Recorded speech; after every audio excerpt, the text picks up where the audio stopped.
Welcome to Lens of Leadership, our Ted Lasso rewatch podcast. Before we dive into this episode's leadership lessons, let's watch a quick recap. Season 1, Episode 4 starts as tempers flare at halftime. AFC Richmond is losing badly. In the locker room, Roy Kent defends Sam from Jamie. Ted has Beard explain that his rule of Fight Club is no Fight Club. Meanwhile, Rebecca and Higgins are planning the charity gala, trying to decide who will sit at the boring table. Out on the pitch, it is clear. There's a team divided. Ted decides to resolve the issue by asking Rebecca to sit with Roy and Jamie at the gala. He helps her pick a dress and learns that the musical guest for the evening canceled. Jamie has his own ideas about fashion and branding. Ted buys Nate a suit. Keeley helps Rebecca on the red carpet. Beard and Jane talk chess. Ted tries to get Roy and Jamie to open up about their issues. He's looking for mutual respect and common ground. Rupert surprises Rebecca by showing up at the auction. Ted suspects Rupert canceled the musical guest and takes Higgins to find a solution.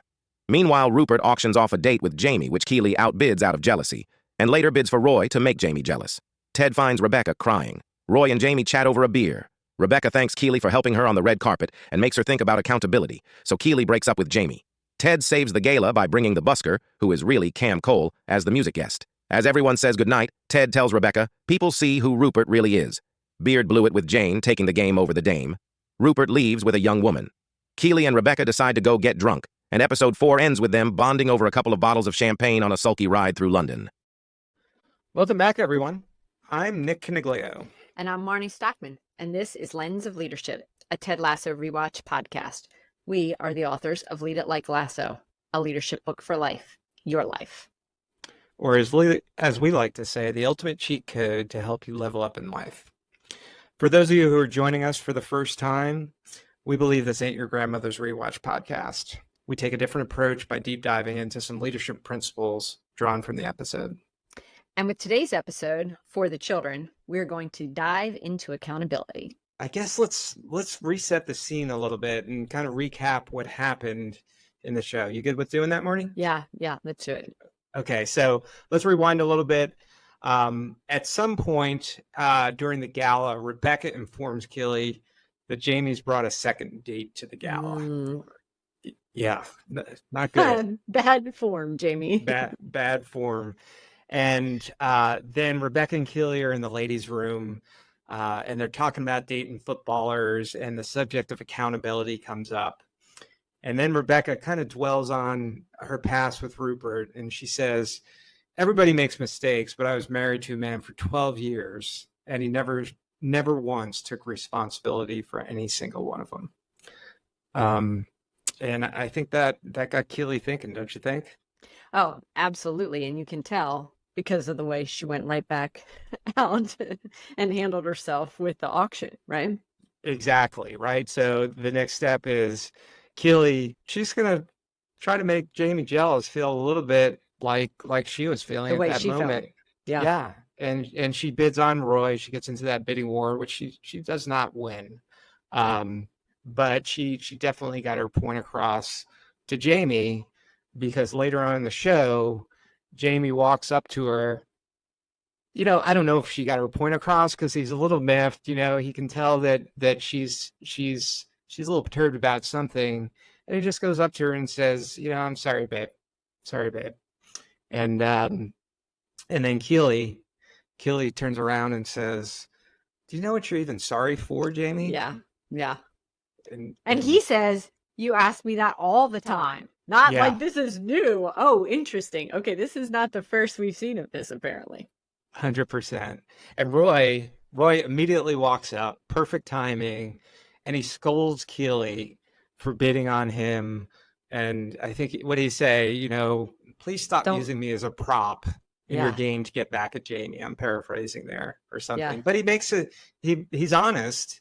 And he said, you made me feel like an idiot. And what does Keeley do? Apologizes earnestly, unlike Jamie. Yep. And Roy appreciates that, I think. He can tell it's earnest. He gives a Roy nod, which is, I think, forgiveness. Sorry, babe. Do you know what you're sorry for, Jamie? You always ask me that. Hey, do me a favour. Don't use me as a prop in your little fights. Make me feel like an idiot. I'm sorry. I I shouldn't have done that. Thanks. No, And walks Absolutely. out. Yeah. And Jamie's like, why are you saying that? To saying Right. sorry to What are you him. apologizing to him for? Yeah. And then Keely drops the line of the show, at least through a leadership lens. Being accountable matters, Jamie. Let me ask you, Marnie, in your world, or in the world of those around you, do you think accountability is a dirty word? So I personally don't, but I was an accountability coordinator. So Right. like, I have a whole different thought around accountability. But let me tell you what happened when I was with my friend the other afternoon, and I told her that we were going to talk about accountability. And when I said the word accountability, she was visibly shaken and said, "Ooh, that brings up anxiety and shame." And I didn't know I felt that way about that word until you just said it. So, and I thought, "Ooh, there's something to unpack there." She said, "Yeah, that is really reminding me of like some childhood issues of where she would get punished for whatever component she was thinking of." We didn't dive into that, although she said, "I am going to tell my therapist about how I reacted to the word accountability and dig into that a bit." So I think some people see it as harsh consequences, as opposed to personal responsibility. So that was Yeah. her reaction. I have a very different take on it myself. How about you? Yeah. Well, I have a reaction to that. I mean, as you say that out loud, I think, however, whatever culture that she was involved with, really that made her feel that way. I think what's interesting about that is, in my past, when I've been working within cultures of accountability, one of the things that I loved about it is that you felt freedom to make mistakes and learn from it. And in areas where I didn't feel that accountability and people made excuses about everything, that's when I felt a lot of blame and punishment when making mistakes. So but let's take a deeper dive into that later. I find that very interesting. I mean, you asked me what I think about accountability. I think this is going to be a little bit harsh, but I boil it down to, I think people who want to get better and improve and level up welcome accountability, and conversely, people who don't want to get better and don't want to improve really don't want accountability. I say that is that might be harsh based on the experience that you just described, because I don't think the person you were talking to doesn't want to improve. But I really do think we're all about leveling up. You know, our book is becoming the best version of yourselves. And I think one of the most critical pieces of that is welcoming accountability into your lives. Yeah, so it's interesting you say that. I've been an athlete my whole life, and when you said some things that very much made me think of challenges, in terms of what coaches would throw down the gauntlet, right? And I always like, I'll play any game. Heck, Yahtzee, I'm in. Pickleball, I'll play, right? Whatever it is, I like the challenge. But I have also thought many times at work where someone would kind of throw down a gauntlet. And I remember thinking, like, I'm not scared of a challenge. I like that. That pushes me to be better. So that's more along the lines of what I think of with accountability. And hopefully this doesn't come out wrong, but my mom she will say, if you call her right now, that one of my superpowers is that I have the self-discipline to follow through on something. So I see accountability as sort of a game and a challenge. And so I did look at it very differently than my friend, who, for the record, is absolutely about self-improvement and leveling up. And she was really going to actually go work on her thoughts around that word so she could use that word differently, because that definitely hit her. Yeah. Yeah, I think with accountability, I mean, we're all humans, right? And it's so easy for us, especially when you talk about it from the perspective of personal accountability. It's so easy for us not to do things if nobody else is going to find out about it, Yeah. right? And there's no immediate outcome. You want to lose weight or you want to start exercising. How easy is it to just take a day off? Eat that chocolate cream pie for dessert that you really know you You shouldn't be doing. watching? But I know between you and I, we have joked around it, the fact of having an accountability buddy, Yeah, right? absolutely. Quite often in seeking out, external checks, right? Yeah, To yeah, hold yourself accountable to something. Is that something I know you and I have done it to help hold ourselves accountable yeah. in growing a business and building a business, but is that something that you've always sought out, as far as you can remember It's or funny not? you say that because I can remember a chart paper that I made in high school with exercises that I was going to write down. So I think for sure accountability has always been a piece. It wasn't until I was older where I trusted someone else to be that accountability buddy for me. So I think Yeah. that's interesting.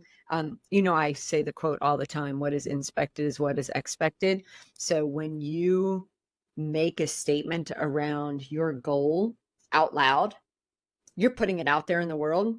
And for myself, it was a while before I could trust to say that to someone else. I have seen some things around New Year's resolutions that sometimes people saying the goal makes it feel like that's a step toward their accomplishment. And so it actually holds them back.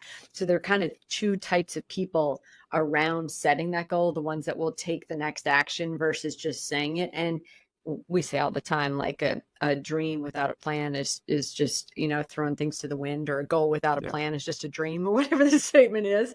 So I think that's something that I think about in terms of accountability buddy, is you need to trust the person to then hold you to it, as opposed to just a yes man going like, all right, good for you, that's going to happen. Nope, that's not what I needed. Yeah. I needed somebody to bust my chops if I wasn't doing it. Yeah. And I will, for those that don't know, I don't have near the self-discipline that you have in terms of really holding myself to account on things. So I I think in general, I'm more of the norm as opposed to you being part of the exception where you're that rare bird that can really hold yourself accountable to things.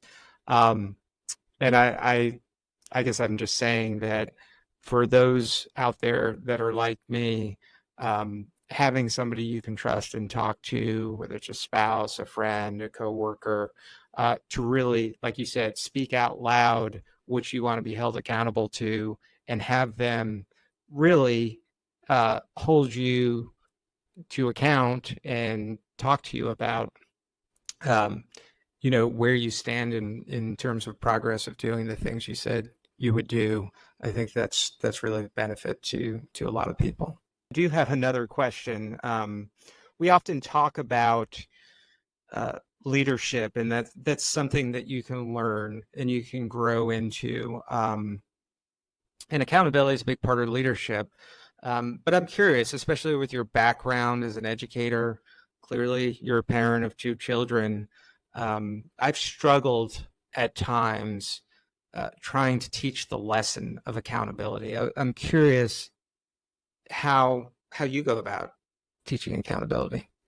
So it's interesting that you say parenting, because the first thing that comes to mind is, my parents each had sort of a few stock phrases. We all have them as parents, right? And my dad's was "Don't be sorry, be right." I like, who likes to have to apologize? Not many folks. He said, well, you're not going to have to say you're sorry if you do the right thing. And I would tell my students that when I was teaching. They're like, oh, Miss Stockman, that's harsh. Like, that is a rough way. You're not even allowed to be wrong. And there are a whole different set of issues with that. But, well, there's one way to do it, right? Like, if you just, you won't ever have to apologize if you just do the right thing. But, Yeah. when I hear that question, how do you teach accountability? Everybody plays a role in the situation that they're in. And I taught pre-calculus. I taught a lot of things, but that was the predominant course that I taught. And that's not easy for a lot of students. And a lot of students, it's the first time where they run into a struggle. right? So it's the first time math really got hard for them. And they would come in, I know it was a hard lesson. I know they struggled with their homework. And I would say, you are not allowed to say, I didn't get it. And when I ask you, what didn't you get? You're not allowed to say any of it, because that's not true. You did something, right? Don't just come to me like you sat there staring at the screen blankly for an hour, because that's not true. You played a part in this too. So let's talk about where you are so that you can work your way through the problem. So I think some of teaching accountability is to help people understand the role they play in where they are. Now, it might be that I don't have enough background in order to be able to do this next part of it. You have to own that, because I can't guess that, right? And it's interesting. I did an activity with this early on in the school year one year, and I didn't let the kids knew I knew this, but when I started polling the class on who knew which content, I realized that one of them had a teacher that I knew was weak in Algebra 2, and I had to go back and reteach some of the early content. Again, wasn't their fault, but they had to own up to the fact that they didn't know it, so I could help identify it. So that's the first piece of teaching accountability at a real basic level, is being able to verbalize where you are in the issue so that you can work to solve it. Does that make sense? Yeah, absolutely. So what you're telling me, I think, is that everything I did to try to teach accountability to my son is probably incorrect. And I know your son. I disagree. and when, it's probably to this day when I asked him, not 45 minutes ago, where he was with meeting with his advisor for his internship, he came up with 46 excuses, right? He wasn't being held accountable. But I guess I think one thing I learned, I can't say I was successful with it, but I think I had moderate degrees of success with my child, much more success in the business space. How I typically tried to build a culture of accountability was really admitting mistakes.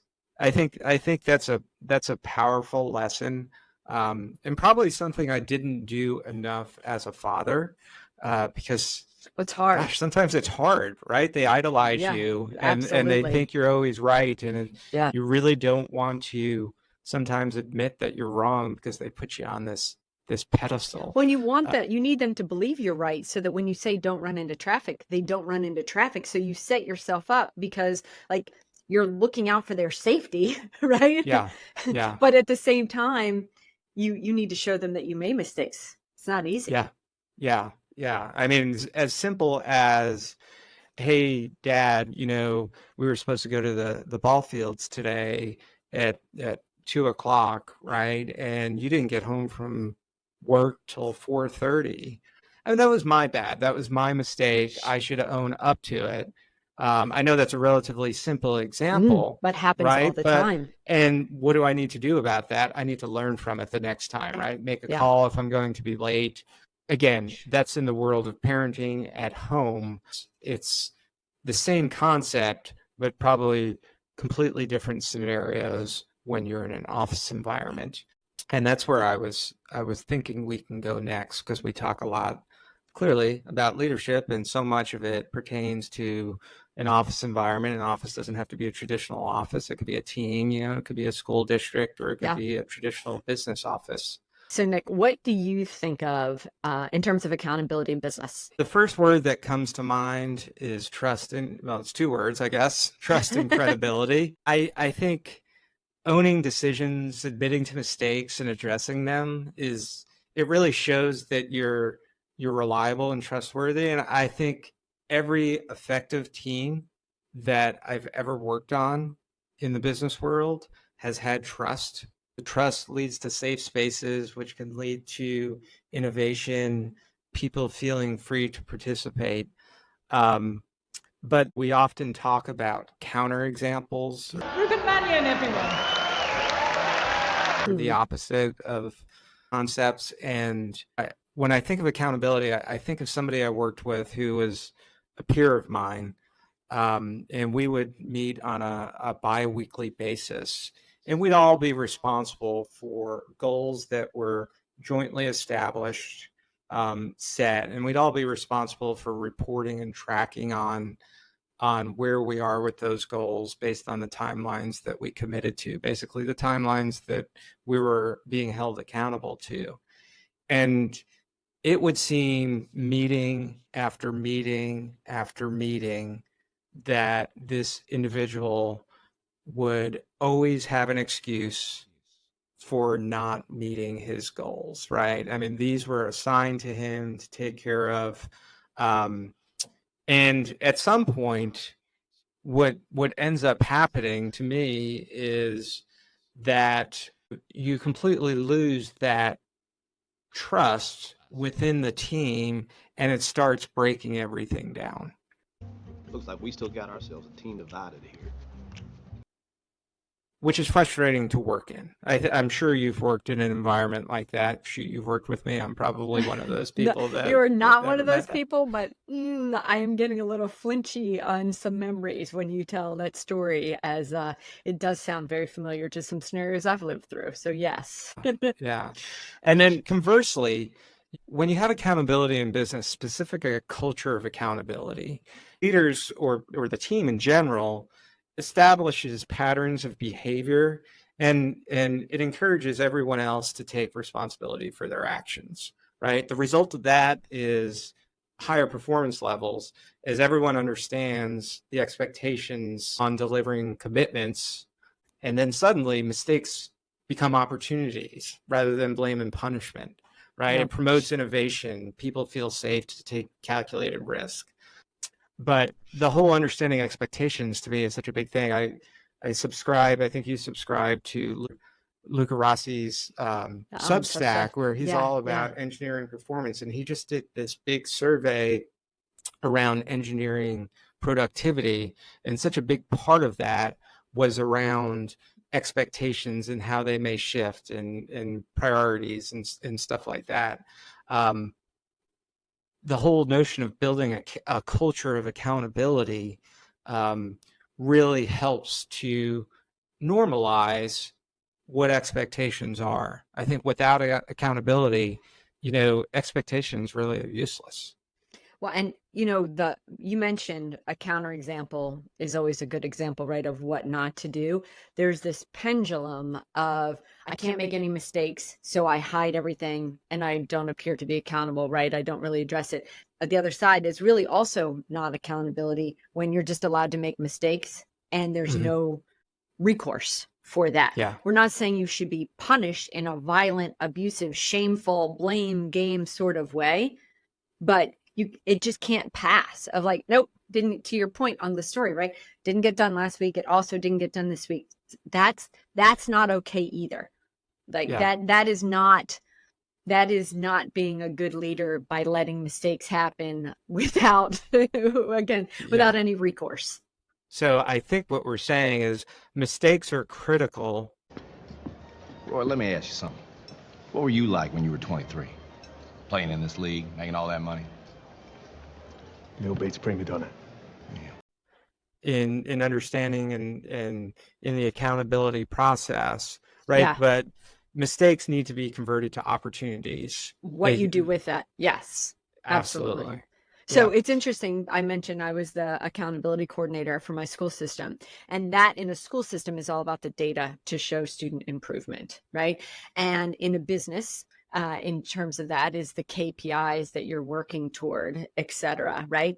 And so it's all data related. It's often what I think of in terms of accountability, if we're not talking about how many weights I'm picking up that morning. Sure. And as I say about data, and you and I have talked about this plenty of times before, if you're collecting data and not acting on it, you are wasting your time. And what are you doing collecting that data? So I would say the same around mistakes. Mistakes, a data point that you should then take action on. Do more of this, do less of this, try something else, right? But it is a data point. And if you're just collecting them and not doing anything with them, that's trouble. Yeah. And taking action on them it's kind of a cycle, right? And you end up making decisions it's easier to make decisions and stand behind those decisions if the outcomes of those decisions mean something, right? I think if the outcomes of decisions are meaningless, if there's no accountability at all, Yeah. then those decisions aren't well considered at all. And Well, it would be just like Keeley constantly forgiving Jamie, who doesn't even know why he's apologizing, right? Exactly. It's like she's just going to perpetually let this happen. He's never going to learn to be accountable for himself because she's just going to let him off the hook all the time. She's always going to be irritated. It causes that clash, right? Because it just doesn't feel good. Nothing is ever changing. It makes me think, going back to the show and Jamie and apologize, he really doesn't get apologies at all. Because I don't know if you remember the very opening scene of that show is Sam. They're entering the locker room after the loss, and Sam apologizes to Jamie for a bad cross or something to that effect. Yeah. And Jamie just goes on a rant. We won't go into what exactly that rant is. Please, let's not. Jimmy, sorry, I didn't put that cross where you wanted it. Forget it, mate. Hey. Yeah. Jamie, at this point in the series is quite toxic and is the exact person that I don't want to have any association with. Well, it would make you think that maybe I was having lunch with Jamie Tart when I mentioned accountability and blame and shame and anxiety based on his reaction. Sadly, I was not. Yeah. Could have been. This is good stuff. Okay, switching gears just a little bit, and I'm actually going to circle back to where we started. But Rupert. So Rebecca, we said her earlier when she was talking about Rupert. Fit. What about accountable? What do you mean? Well, I mean, everyone makes mistakes, but I was married to a man for 12 years who never once took responsibility for any single one of them. And you and I we've talked about Rupert and this subject specifically. You care to pose the question that we were throwing back and forth to our audience to see what they think? Yeah, absolutely. And while you're thinking that, I suspect we both have a couple Ruperts that we worked for/with in mind. But how do you deal with a Rupert? And to define that a little more clearly, as people, listening get flinchy thinking about their own Ruperts, somebody that really appears to be loved by those who have a superficial relationship with them, but frustrate those that know them well or really get hurt by them. So that's the question really, is how do you deal with someone like a Rupert? Yeah. And maybe the better question is, how would Ted deal with him? And we kind of get a little glimpse into that. I think brilliantly in the first bit of what we see. I like how the show shows Ted sort of sitting back a bit and third party watching the interaction with Rebecca, right? Like, here's Rupert coming. Rupert. Expecting me? Man, thank you. Gals and gents, with you. Coming in, and Rebecca first. I like there's a little turn in Rebecca in this episode. She could have reacted many ways on stage she could have been humiliated when Rupert comes in, but she says, "No, I'm crashing your party, but I so badly want to help. My fingers and toes are crossed that you will have me." Of course. Let's get him a seat at the boring table. Oh. Only joking. Table 4. Rupert Mannion, everyone. Rupert Mannion, she absolutely steps up to the plate and does the right thing. And Ted watches, and Rupert's going to do the auction. He's going to give the $1 million. We don't know that till later, but Ted has a chance to help Rupert be the hero, which is what Rupert was trying to set him up to be in terms of getting Robbie Williams to come play. And he doesn't make a big deal of it. He doesn't even really, other than a little slight poke to Rupert, let Rebecca know. Chop up. Hey, Rupert, something just occurred to me. If you could have texted Robbie Williams, asked him to come tonight, you could have probably just as easily asked him not to come. Well, now that would have made me a real piece of shit, wouldn't it?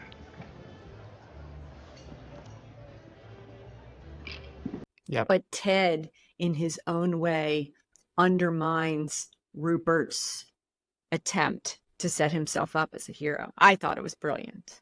Yeah, and what I really appreciated was at the very end, I don't remember what the exact line was, but when Ted was speaking with the Rebecca, he basically told her, hey, you might not think that everybody sees Rupert the way you see Rupert, but I see him. I see him the exact way. And again, that's complete paraphrasing. But check marks to building the bond with Rebecca with that statement right there, for sure.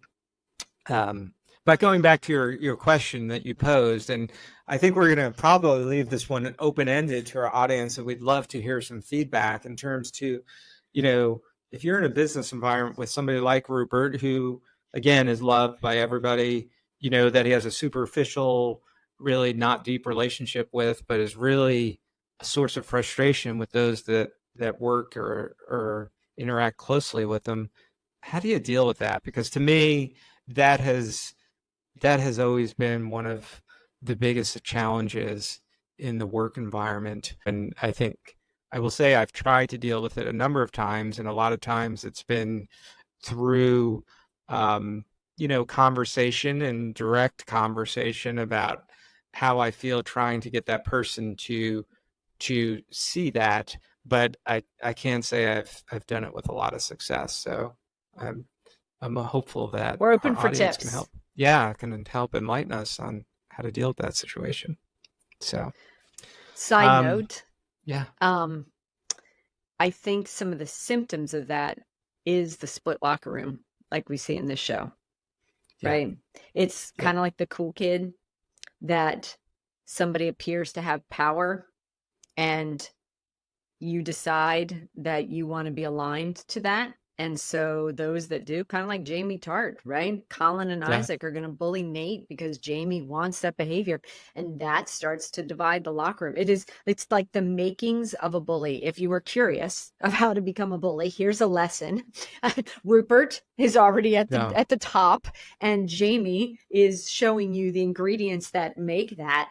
And so to your point, how do you break that, especially if that bully is, in fact, the person that owns the company you're working for? And yeah. Well, I think you just took me back to the playground in 4th grade. So, I hear you. Yeah. Okay. I hope this has been as entertaining for you and everybody out there as it has for me. I love talking about accountability. It's one of my core values. And I think, to be fair, it's one of the things that has helped us be successful is our approach to accountability and having a vision and holding ourselves to that. I mean, we are currently party of 2, and we still meet regularly to talk about where we are toward our own goals. No doubt. Good stuff. Okay. Well, until next week, this has been fun. We'll see everybody soon. Let's wrap up with John Wooden's Pyramid of Success. The leadership traits we're going to look at today are poise, team spirit, and loyalty. But if you want to check them all out, as usual, you can head to our resources tab at leaditlikelasso.com and see how everybody scored on all of the traits. We're going to look at Roy, Ted, and Rebecca. And with poise, it's just being yourself, being at ease in any situation, and never fighting yourself. The confidence and poise that Ted and Roy display, I think, are evident. They both get 10s. Rebecca gets a 6. She was nervous about presenting. However, Ted helped her out with a deprecating humor suggestion. So she'll get a 6+ on that. With team spirit, this is a genuine consideration for others, an eagerness to sacrifice personal interests for the glory of others. We gave Roy a 10, even though I wouldn't necessarily say it's an eagerness to sacrifice personal interests, but he was really willing to take a humbling step in working with Jamie for the sake of the team. Ted comes in with a solid 10. And Rebecca previously has been a 0, but we're going to give her a 3 because there seems to be a little chink in that armor as she's starting to trust Ted a bit. And then lastly, with loyalty, again, Rebecca can't get a perfect score because we still question her motives. So we'll give her a 6. And Ted and Roy, it's evident where their loyalties lie. Roy certainly with the team.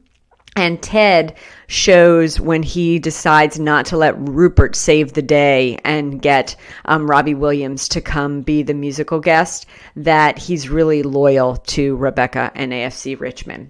So, as always, hope you have a great week and enjoyed this episode of Lens of Leadership, and lead it like Lasso.